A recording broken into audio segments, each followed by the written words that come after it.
మీ బట్టలకి సాఫ్టింగ్ ప్రొటెక్షన్ ఇచ్చే సరైన ప్రొడక్ట్ ఎలిమ్ fabric conditioner. Welcome to ITM news. Telangana రాష్ట్రంలో ప్రముఖ పుణ్యక్షేత్రంగా వెలుగొందుతున్నటువంటి యాదాద్రి శ్రీ లక్ష్మీ నరసింహస్వామి ఆలయ దేవస్థానంలో కలకలం రేగింది. ప్రసాద తయారీ కేంద్రంలో దొంగతనం జరిగింది. అత్యంత కట్టుదిట్టమైన భద్రతా ఏర్పాట్ల మధ్య నిఘా వ్యవస్థ ఉన్నటువంటి అంత పెద్ద టెంపుల్లో దొంగతనానికి పాల్పడింది ఎవరో కాదు, ఇంటి దొంగలే. ఆలయంలో పనిచేస్తున్నటువంటి సిబ్బంది, అవుట్సోర్సింగ్ సిబ్బంది మధు, గణేష్ అనే ఇద్దరు అవుట్సోర్సింగ్ ఉద్యోగులు అర్ధరాత్రి వేళ ప్రసాద తయారీ కేంద్రం నుంచి 30 బస్తాల చింతపండును తస్కరించేందుకు ప్రయత్నం చేశారు. ఒక్కొక్క బస్తా 30 కేజీలు ఉంటుంది. అటువంటి 30 బస్తాలు తీసుకెళ్లే ప్రయత్నం చేశారు. అయితే అటుగా వచ్చిన పోలీస్ పెట్రోలింగ్ వాహనాన్ని చూసి కారును అక్కడే వదిలేసి పరారైపోవడంతో ఈ యొక్క దొంగతనం వెలుగులోకి వచ్చింది. అయితే అత్యంత కట్టుదిట్టమైన భద్రత నడుమ ఉన్న ఈ ఆలయంలోనే ఇలా చోరీ జరిగితే భక్తులు ఆందోళన చెందుతున్నారు. ఓన్లీ అవుట్సోర్సింగ్ సిబ్బంది ప్రమేయమే కాకుండా పెద్ద హస్తాలు ఎవరైతే అధికారులు ఉన్నారో వాళ్ళ యొక్క పాత్ర ఉందని బలంగా నమ్ముతున్నారు. ఈ యొక్క ఆలయంలో ఈ చోరీ జరగడం తీవ్రంగా కలకలం రేపిందనే చెప్పవచ్చు. పోలీసులు విచారణ కొనసాగిస్తున్నారు. అసలు ఏం జరిగింది, ఎవరు, ఎప్పుడు, ఏంటో పూర్తి వివరాలు ఇప్పుడు తెలుసుకునే ప్రయత్నం చేద్దాం.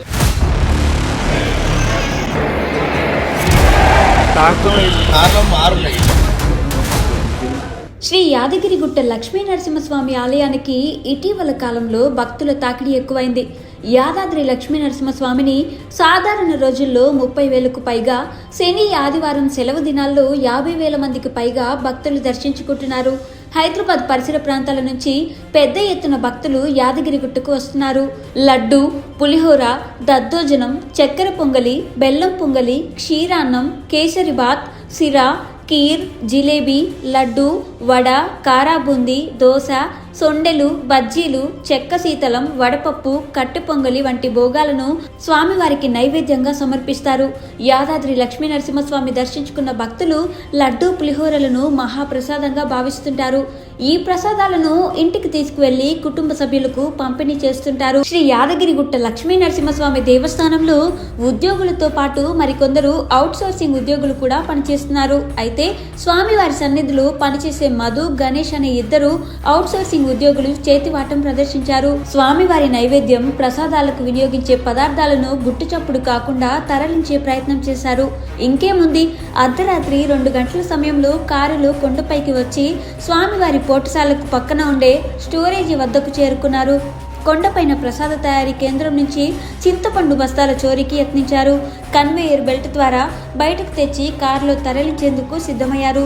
అదే సమయంలో పెట్రోలింగ్ వచ్చిన పోలీసులను చూసి కారు, చింతపండు బస్తాలను వదిలేసి పారిపోయారు. కారులోని 10 చింతపండు బస్తాలను స్వాధీనం చేసుకున్న ఎస్పీఎఫ్ పోలీసులు పారిపోతున్న అవుట్సోర్సింగ్ ఉద్యోగులు మధు, గణేష్లను పట్టుకున్నారు. ఈ అవుట్సోర్సింగ్ ఉద్యోగులు చింతపండు బస్తాలను దొంగలించే సమయంలో రికార్డు కాకుండా ఉండేందుకు సీసీ కెమెరాల వైర్లను తొలగించారని ఆలయ అధికారులు చెబుతున్నారు.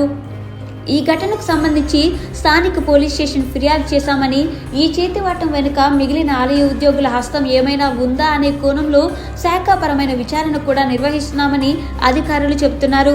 గతంలో ఇటువంటి ఘటనలు జరిగాయా? రాత్రిపూట అవుట్సోర్సింగ్ ఉద్యోగులు కొండపైకి ఎలా వచ్చారు? ఎస్పీఎఫ్ సిబ్బంది నిర్లక్ష్యం ఏమైనా ఉందా అనే కోణంలో కూడా విచారణ జరుగుతున్నట్లు అధికారులు చెబుతున్నారు. తెలంగాణ తిరుపతిగా పేరుగాంచిన యాదాద్రి ఆలయంలో ప్రసాదం కోసం తెచ్చిన వస్తువులు దొంగలించడంతో పలువురు ఆందోళన వ్యక్తం చేస్తున్నారు. నిజంగా ప్రస్తుతం ఉన్నటువంటి సమాజం దేనికి ప్రయారిటీ ఇస్తుంది? ఆర్థిక సంబంధాల చుట్టూ మాత్రమే తిరుగుతుంది. మళ్ళీ ఎన్నికలంగానే చాలా విరక్తి కలుగుతాం.